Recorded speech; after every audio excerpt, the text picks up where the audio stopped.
ये समाज को बांटा कौन? आप बाबू साहब हैं, ये किसने डिसाइड किया? हम सेवा करने वाले हैं, ये किसने डिसाइड किया? आप दलित हैं, ये किसने डिसाइड किया? ये आपने बांटा। गजबे बात हो गया। बताइए, जब ईडब्ल्यूएस आया था तो सारे लोग कह रहे थे स्वर्ण लोग कि अरे मोदी जी हिंदू हृदय सम्राट है, मोदी जैसा नेता कोई इंडिया में है ही नहीं। हम लोग भी स्वागत किए भाई, हम लोग तो कभी विरोध नहीं किए ईडब्ल्यूएस का। कभी देखे हैं कि दलित पिछड़ा ईडब्ल्यूएस का विरोध किया है, कहीं सड़क पे उतरा है? लेकिन यही यूजीसी बिल आया है तो ये लोग कह रहे हैं मोदी जी तेलिया हो गया है। ये कोई बात है? मोदी जी तेलिया हो गए हैं? जब ईडब्ल्यूएस आया था तो हिंदू हृदय सम्राट से अब तेलिया हो गए हैं। 10% के दबाव में आके अगर आप इस बिल का वो वापस लेते हैं तो 90% के दबाव में तो आपको फिर से बिल लागू करना पड़ेगा। तो सोशल मीडिया पे बाहर चल रहा था, अब तो सड़क पर भी लोग उतर गए। तो सड़क पर हम लोग भी उतरेंगे, सरकार को बिल तो वापस लेने दीजिए। स्वर्ण शब्द कहीं कहीं उल्लेख नहीं है, लेकिन समाज में इसका इस तरह से प्रचलन बढ़ गया है कि आज भी लोग अपने आप को स्वर्ण यानी अग्री मानते हैं। मैं सौर भाइयों से कहना चाहूंगा, अगर आपको इस बिल से दिक्कत है तो आप यहाँ पे बहुत सारे सरकारी हॉस्टल है जिसमें फॉरवर्ड समाज कब्जा करके रखे हैं। किसी भी ओबीसी और SC/ST के छात्रों को वहाँ रख कर दिखाइए, नहीं रहने देगा, तब हम मानेंगे कि सब इक्विटी है। ऐसे कानून, ऐसे नियम समाज में जरूरी है जहाँ समानता लाने के लिए। अगर 10% इसका विरोध करें और अगर यह बिल वापस गया तो हम 90% इसका विरोध करेंगे बहुजन समाज। अगर सरकार इस बिल को अगर वापस लेती है तो हम लोग 90% जो शोषित वंचित समाज के हैं, बहुजन समाज जो कहलाते हैं, वो सारे बहुजन समाज सड़क पे इस बिल के समर्थन में उतरेंगे। ये बहुत एक स्वागत योग्य फैसला है। ये इक्विटी के लिए है, न कि आपको सौर समाज को शोषित करने का। सौर समाज इसे कोई शोषित नहीं होंगे। आप दोषी होइएगा, आप पे कार्रवाई होगा। यूजीसी में नए नियम आने के बाद पूरे देश में जो है एक समाज जो है विरोध पे उतरा है, तो कहीं SC/ST OBC समाज जो है इसका समर्थन कर रहा है।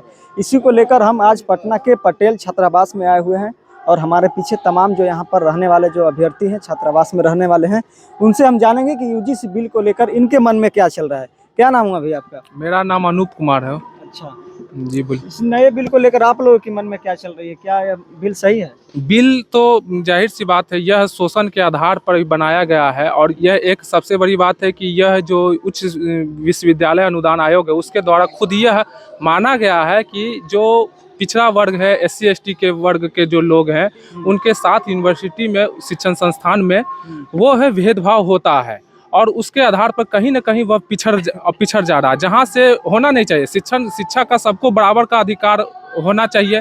यह मानता है कि जब तक शिक्षा के रूप में, शिक्षा ही एक ऐसा शक्ति है जिसके आधार पर हम इस समाज में जो जातिगत जो जमीनी स्तर पर जो लोगों के मानसिकता में बैठ गई है, जाति के आधार पर विभेद होता है, उसको मिटाने का सबसे सटीक उपाय है शिक्षण संस्था। अच्छा, इसलिए सरकार यूजीसी ने इस बात को मान लिया, लेकिन आप तो अभी वर्तमान में किसी न किसी कॉलेज से पढ़ रहे होंगे, तो आपको लगता है कि अभी भी भेदभाव होती है जाति के आधार पर? भेदभाव ये होता ही है। भेदभाव आप देखेंगे कि आज भी है। हम खुद यूनिवर्सिटी में पढ़ते हैं तो ऐसे पटना यूनिवर्सिटी में LLB कर रहे हैं, लॉ के स्टूडेंट है। वहाँ पे स्टूडेंट से बात करने के बाद यह ऐसा कहीं ना कहीं आप उसके मानसिकता में यह महसूस करेंगे, आप प्रोफेसर के भी मनसूबा में यह महसूस करेंगे कि जो होना नहीं चाहिए, हाँ, भावनात्मक रूप से कि जो उनके वर्ग के लोग हैं उनको प्रोत्साहन किसी न किसी रूप में वो एडवांटेज देना चाहते हैं। अच्छा, कॉपी चेक में या इंटरव्यू में इस तरह का? हाँ, वही बोल रहे हैं कि किसी भी स्तर पर बोल रहे हैं कि कोई कॉपी में या इंटरव्यू के स्तर पर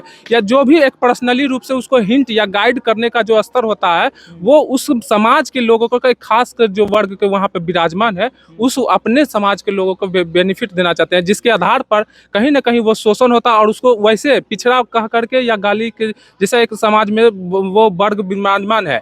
आप देखिए कि सबसे बड़ी बात यही मानना होगा कि स्वर्ण शब्द कहीं कहीं उल्लेख नहीं है, लेकिन समाज में इसका इस तरह से प्रचलन बढ़ गया है कि आज भी लोग अपने आप को स्वर्ण यानी अग्री मानते हैं और वो मानते हैं कि जो उनका काम, हमने कई ऐसे यूनिवर्सिटी के प्रोफेसरों से मतलब बात करने के दौरान ये पता चला कि उनका काम सिर्फ माथा पे हाथ देना है। मतलब समझिए कि मानसिकता कितनी गहरी है। तो अगर वो मानसिकता अगर नहीं मिटेगी तो जाहिर सी बात है उनके साथ भेदभाव होगा। इसलिए जो नियम, यह सर्वे बनाया गया है कि जो स्टूडेंट के साथ वो ऐसा भेदभाव होता है तो वो स्वर्ण स्टूडेंट कोई भी उसके साथ ऐसा भेदभाव करता है तो उसके साथ कंप्लेन कर सकता है। तो ये आप खुद मानिए कि कोई जो जो शोषित वर्ग है जो उसी के साथ न पिछड़ा हुआ, एक महिला के साथ, महिला को कमजोर वर्ग मानते हैं हम लोग, बूढ़े को कमजोर वर्ग मानते हैं, इस बच्चे को कमजोर वर्ग मानते हैं। क्यों मानते हैं? क्योंकि उनको देखने से ऐसा हो सकता है कि उनके साथ कोई भी कुछ भी गलत कर सकता है। ठीक उसी तरह से समाज में जो जातिगत जो आडंबर प्रचलित है, उसके आधार पर यह मानना पड़ेगा कि जो पिछड़ा है उसको पिछड़ा वर्ग कह करके या उसके साथ किसी तरीके से अगर भेदभाव होता है तो उस सब का, समाज के सभी वर्गों का यह दायित्व है कि हम लोग उसको आगे बढ़ा। जैसे SC/ST एक्ट अगर है तो वो SC/ST एक्ट के खिलाफ वो जो है ओबीसी के पे भी वो कंप्लेन कर सकते हैं कि अगर कोई अत्यंत पिछड़ा वर्ग का जाति है, अगर किसी को चार या कुछ ऐसा जाति संबोधन करके बोलते हैं तो उसके खिलाफ वो कंप्लेन कर सकता है। तो कहाँ वहाँ ओबीसी विरोध करता है? क्यों? क्योंकि वो SC/ST उस आधार पर विभेदीकरण है, उसको ऐसा नहीं करना चाहिए। तो उसी तरह से यूनिवर्सिटी का है, शिक्षण संस्थान में आप इससे बिल्कुल सहमत? बिल्कुल यह होना जरूरी है। ऐसे ऐसे कानून, ऐसे नियम समाज में जरूरी है जहाँ समानता लाने के लिए। अच्छा, आप अपना नाम बताइए भैया। हमारा नाम संजय चौधरी हुआ।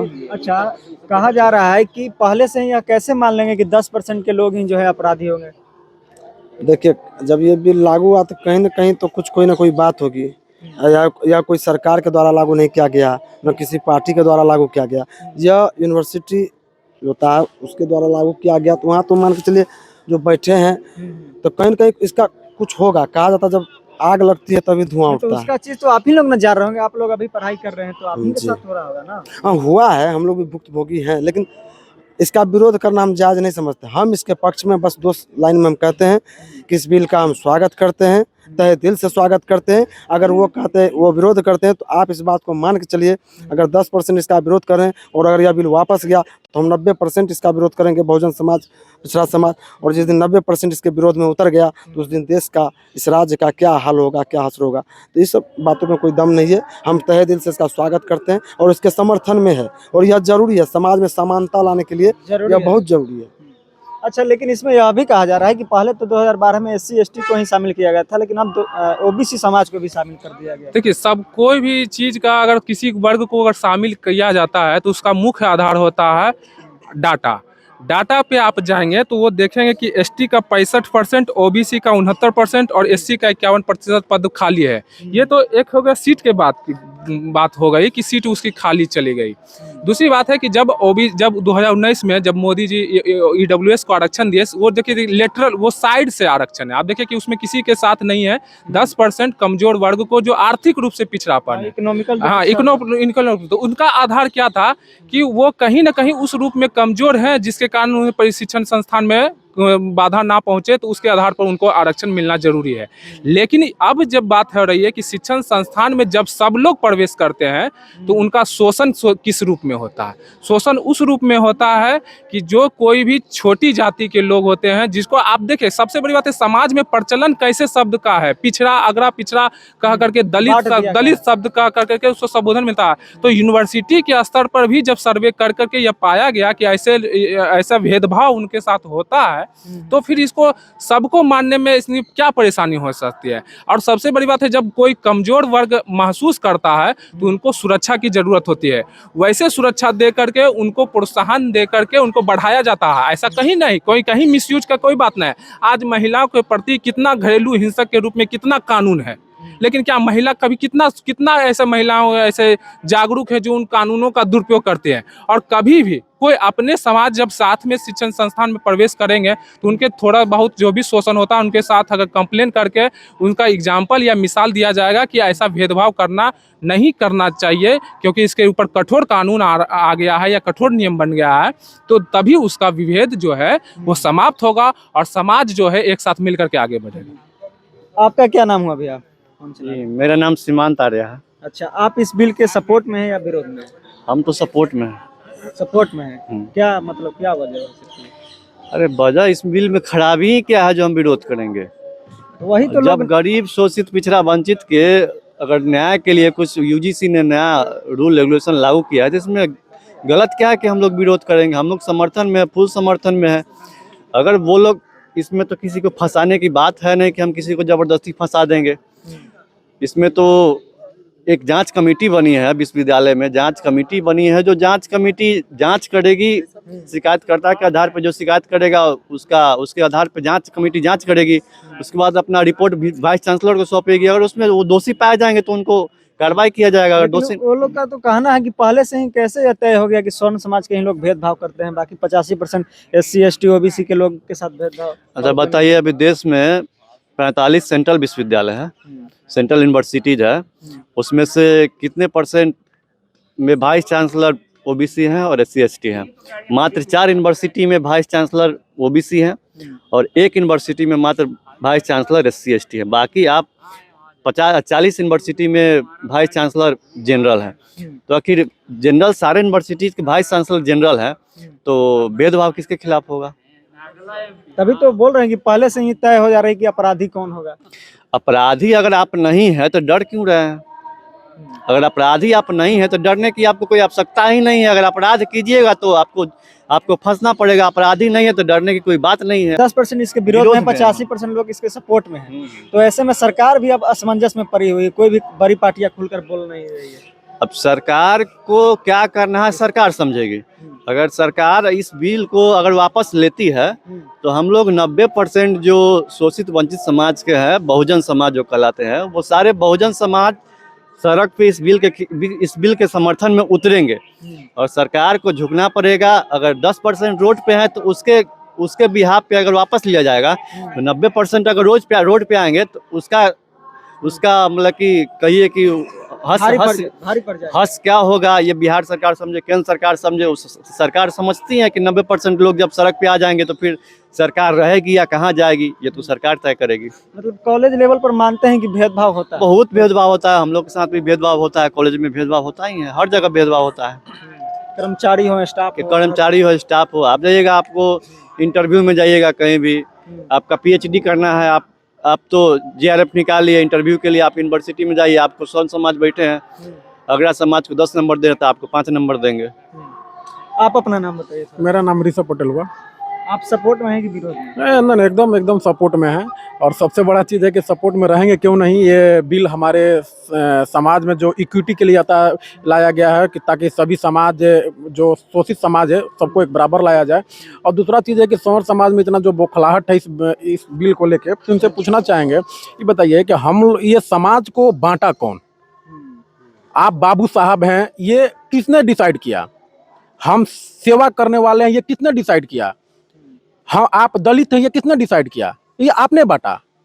आप बाबू साहब हैं, ब्राह्मण पंडित जी हैं, पुरोहित हैं, धर्म का ज्ञान ग्रहण करने का अधिकार पंडित जी को है। क्षत्रिय का अधिकार मिला ये क्षत्रिय समाज को, सवर्ण राजपूत समाज को, और हमें सेवा करने का क्षेत्र में रखा। ये डिसाइड कौन किया? ये बांटा कौन? आपने बांटा।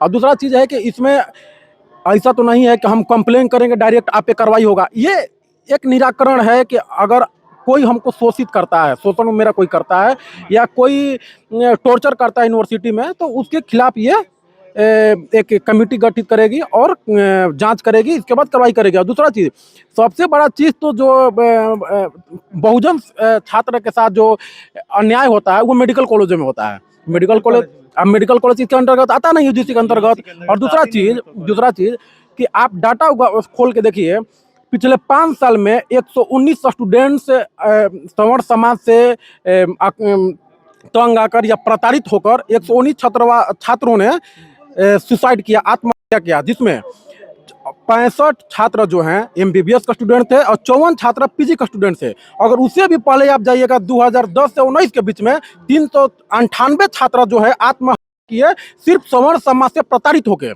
ये तो मेडिकल कॉलेजों में ये तो लागू हुआ नहीं UGC एक्ट, ये तो यूनिवर्सिटी में, केंद्रीय विश्वविद्यालय में और राज्य के विश्वविद्यालय में हुआ है। लेकिन हम सरकार से ये भी मांग करेंगे कि UGC के साथ साथ केंद्रीय मेडिकल कॉलेजों में भी ये लागू किया जाए, IIT मेडिकल कॉलेजों में भी लागू किया जाए।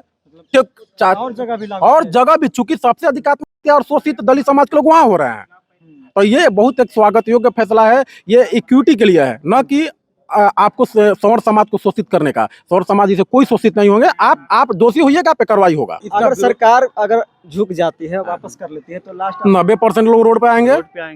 10% के दबाव में आके अगर आप इस बिल का वो वापस लेते हैं तो 90% के दबाव में तो आपको फिर से बिल लागू करना पड़ेगा। तो सोशल मीडिया पे बाहर चल रहा था, अब तो सड़क पर भी लोग उतर गए। तो सड़क पर हम लोग भी उतरेंगे, सरकार को बिल तो वापस लेने दीजिए। और दूसरी चीज मैं सौर भाइयों से कहना चाहूंगा, अगर आपको इस बिल से दिक्कत है तो आप यहाँ पे बहुत सारे फॉरवर्ड समाज सरकारी हॉस्टल है जिसमें फॉरवर्ड समाज कब्जा करके रखे हैं। किसी भी ओबीसी और SC ST के छात्रों को वहाँ रख कर दिखाइए, नहीं रहने देगा, तब हम मानेंगे कि सब इक्विटी है। अच्छा, एक छात्रावास का आपने वीडियो देखा होगा, वो लोग बोल रहे हैं कि हम धर्म परिवर्तन कर लेंगे। अरे भैया, धर्म परिवर्तन काहे कीजिएगा? आप भी हिंदू है, हम भी हिंदू है, SC ST क्या हिंदू नहीं है? आपको SC ST में जाने में शर्म लग रहा है, गिल्टी महसूस हो रहा है? आपको निस्सा महसूस हो रहा है, इसे तो बोले कि हम मुस्लिम धर्म एक्सेप्ट करेंगे। आप कहाँ बोले कि हम जनरल कैटेगरी में है, हम शोषित हो जाएंगे तो हम SC ST एक्सेप्ट कर लेते हैं, पासवान बन जाते हैं, चार बन जाते हैं, कुर्मी बन जाते हैं, यादव बन जाते हैं। भैया आपको दिक्कत है तो कुर्मी बन जाइए, हम स्वागत करते हैं। पासवान बन जाइए, यादव बन जाइए, आप हिंदू धर्म में ही रहिए, क्या है मुस्लिम धर्म में जाइएगा? ये मोदी जी के भी अब जाति को लेकर टारगेट किया जा रहा है। अरे हाँ, अरे वो तो गजबे बात हो गया। बताइए, जब EWS आया था तो सारे लोग कह रहे थे, स्वर्ण लोग, कि अरे मोदी जी हिंदू हृदय सम्राट है, मोदी जैसा नेता को इंडिया में है ही नहीं। हम लोग भी स्वागत किए भाई, हम लोग तो कभी विरोध नहीं किए EWS का। कभी देखे हैं कि दलित पिछड़ा EWS का विरोध किया है, कहीं सड़क पे उतरा है? कभी नहीं उतरा है। हम लोग समर्थन किए, लेकिन यही आया है, UGC बिल आया है तो ये लोग कह रहे हैं मोदी जी तेलिया हो गया है। ये कोई बात है? मोदी जी तेलिया हो गए हैं? जब EWS आया था तो हिंदू हृदय सम्राट से अब तेलिया हो गए हैं। आज भी हिंदू हृदय सम्राट है, और कल भी थे और आगे भी रहेंगे आगे भी रहेंगे एकदम। तो देखिए, पटेल छात्रावास में थे तमाम जो हमारे साथ अभ्यर्थी थे, जिनका जो है राय था, जिस तरह से UGC के नए बिल आए हैं उसको लेकर काफी जो है चर्चा का विषय बना हुआ है। पूरे देश में जो है एक समाज जो है विरोध कर रहा है, तो 85% लोग जो है इसके समर्थन में है। तो पटेल छात्रावास के जो अभ्यर्थी थे, इन्होंने अपनी राय रखी। बाकी इस पूरी जो है बातचीत पर आपकी क्या राय है, कमेंट कीजिए और देखते रहिए द एक्टिविस्ट। मैं उन कुमार, बहुत बहुत धन्यवाद।